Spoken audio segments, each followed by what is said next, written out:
ask these guys. Well, yeah, I was just wondering, like, go ahead. You guys have been, a band now for about 5 years or so, and almost 6 or whatever. What have been the highs and the lows? Well, for sure the lows was of reaching your success here.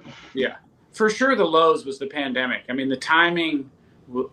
There's no good timing for the world to stop working. Right. But for us, we were so excited for 2020. We had Download Japan lined up. We had our first UK tour lined up, which was also included Download Fest, and we had Byron Bay Blues Fest. We had Australia dates. We had a whole US festivals run. Wow. I mean, we basically had a full calendar for 2020, including making another EP. It would have been an EP.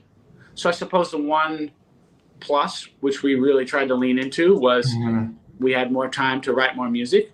I would say maybe, I don't know if this is an accurate thing to say, but maybe comparatively to other bands, we're a little slower to write songs maybe. So especially when, our newfound life was that we were just always on the road and tired. Right.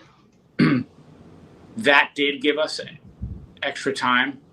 So when we went in to record the Cream album, we had about 12 ideas. Obviously, we released 8 of them. But that was the low. I mean, I went from like, this would be 2 weeks to a month. And then after a while, I was like, bullshit.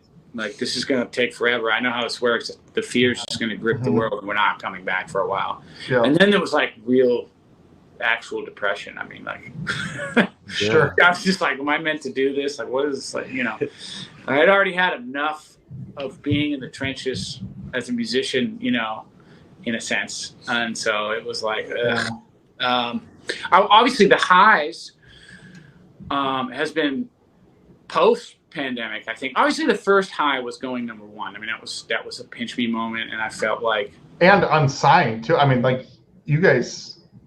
the unsigned thing, for me, I felt like that really gave us a press point, which I felt like maybe we were lacking, because everyone was, in the beginning, was saying, like, here comes the band after Greta Van Fleet. And I was like, well, in my mind, I was like, that can't be our story. We can't be the next... We can't be the other guys after them. They had a story. They were like 17 years old, sons, triplets, basically, twins and a brother. So I was like, uncannily sounds like Led Zeppelin in a good way. Like, like it's like kind of incredible. So I was like, what's ours? We're LA guys. We're great musicians, come from like a sideman background or whatever. But I think going number 1 without the label gave us a really cool story. It was something buzzworthy. And so that was a high point. And I think a lot of the other high points have been post-pandemic. Some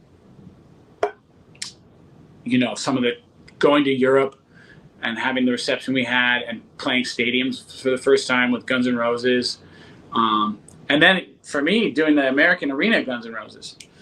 And I think another high point was honestly, kind of a combination low point, high point, Corey deciding to exit, but then, a longtime friend like Jaydon being able to actually join, and, kind of put aside what he was doing and be down to do it. And I think that was exactly what the new record needed, to be honest, with some fresh energy, and the right energy.